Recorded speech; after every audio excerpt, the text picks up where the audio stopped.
Hello everyone. In our last class, we studied about the normal shift. What was normal shift?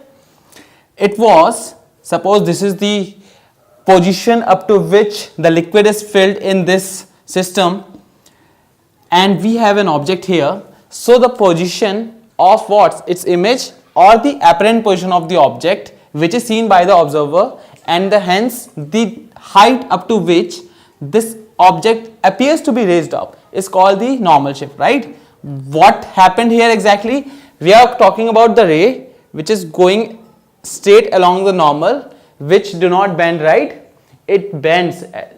It's not like that it doesn't bend, it bends, but it bends in the same plane. For example, this light ray is either coming out of the plane or going inside the plane, so you won't find the bending phenomena which is appearing at some angle, right? But the other ray which is going in this direction, if this is normal, instead of going straight like this, it will bend away from the normal because right now the ray is traveling from denser to rarer medium. So if I extend this ray in this direction, where will I get at the cross section of these two rays which are extended backwards? Here is the apparent position of this object. So this height up to which the object appears to be raised up is called the normal shift.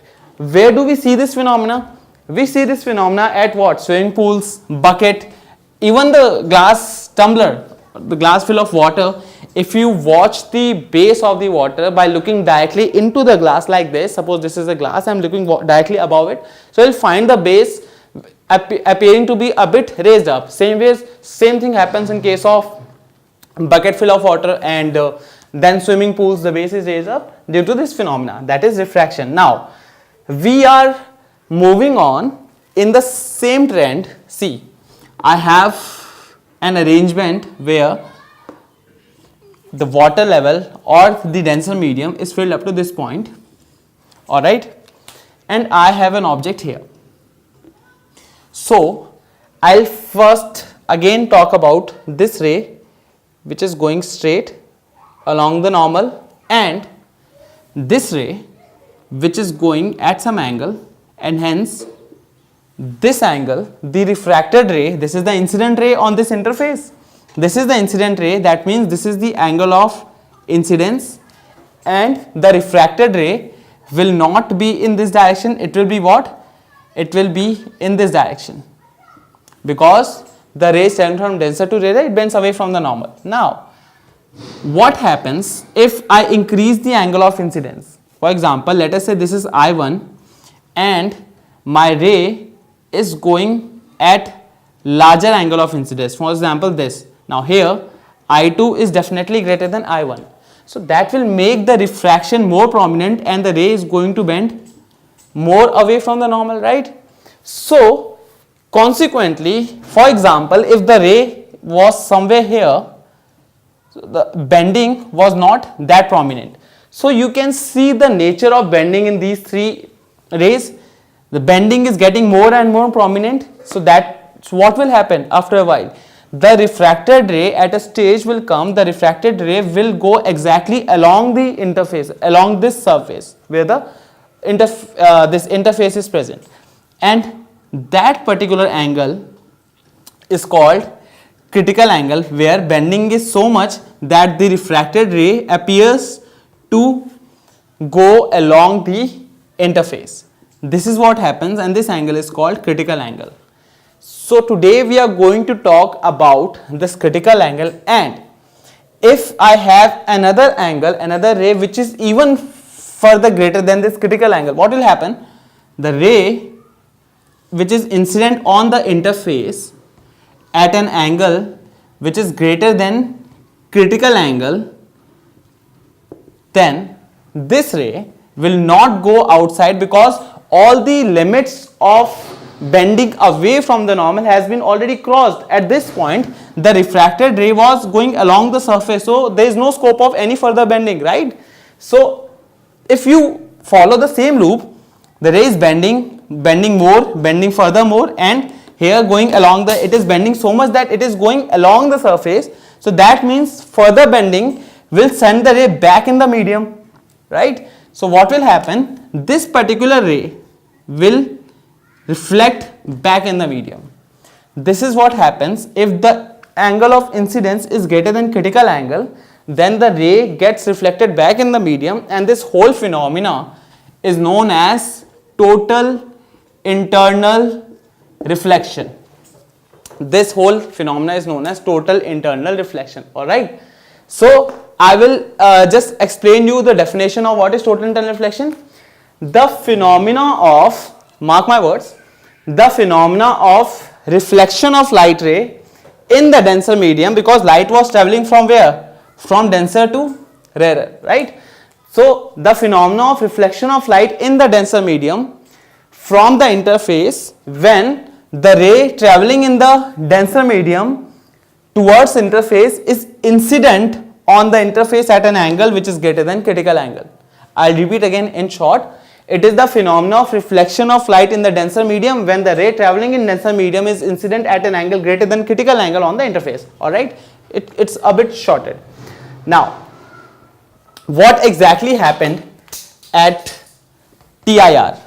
I'll now show you only the critical angle thing and the total internal reflection thing. See, guys, have you been following my lectures, the projector lectures, where I'm showing you videos and images of all the different things, right? Do follow those as well, because that will, if you are unable to get this thing at this point, that projected images, the real images of any phenomena or apparatus will give you more clarity. Alright, so don't miss those lectures.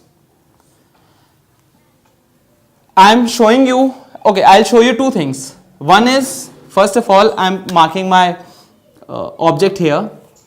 I'm taking the incident ray which is incident at critical angle. So what will happen? This ray, if it is incident at critical angle, what will happen? The refracted ray will go along the normal, right? Along the surface, sorry, not the normal, along the surface. So this angle, which is actually the angle of refraction, it is what? 90 degree, right? So at critical angle, you can write it, at critical angle, what happens? According to Snell's law, okay, now Snell's law is in the picture, so you are again going to use mu1 and mu2 thing. This is the denser medium mu2, this is the rarer medium mu1. So what are two necessary conditions which are definitely required for TIR to happen? Before I move on to this derivation part, what do you think the two necessary conditions are? Number one, the ray must be traveling from what? Denser to rarer medium. If the ray is traveling from rarer to denser medium, there is going to be a refraction, alright, which you have done in prisms and glass slabs. But if ray is traveling from denser to rarer, so the refracted ray tends to shift away from the normal, and in that process there comes a point where it goes exactly along the surface, which is called critical angle. So the first necessary condition is, I would write necessary conditions. First is the ray must be traveling from denser towards rarer medium, and second is TIR, that is total internal reflection, do not take place at every angle. It takes only at those angles which are greater than critical angle. So second necessary condition become that angle is greater than critical angle. Which angle is greater than? This is the the angle of incidence, right? Okay. So according to Snell's law, what is Snell's law? Sin I over sin R is equal to what? 1 mu2 or 2 mu1. I have repeated this thing so many times, now you guys actually know. For the last time, the ray is traveling from mu2 to mu1. So I would write mu from 2 to 1, and this thing is converted into mu1 to mu2. Alright. So sin I upon sin I is equal to mu upon mu2. What if I asked you the diffractive index of this denser medium is? What is refractive index? It would be the refractive index of medium upon refractive index of the surrounding. So this is basically 1 upon mu. Take this and this part. Sin I upon sin R is 1 upon mu. That means put values I equal to critical angle, sin IC over sin R. What is R? R is equal to 90 degree. Sin 90 is equal to 1 upon mu. That means sin IC is equal to 1 upon mu. this is a condition, this is a relation which explains you fact that the critical angle is inversely proportional to refractive index. And this is that important property on which we are going to study about a lot of practical applications which are used in total internal reflection.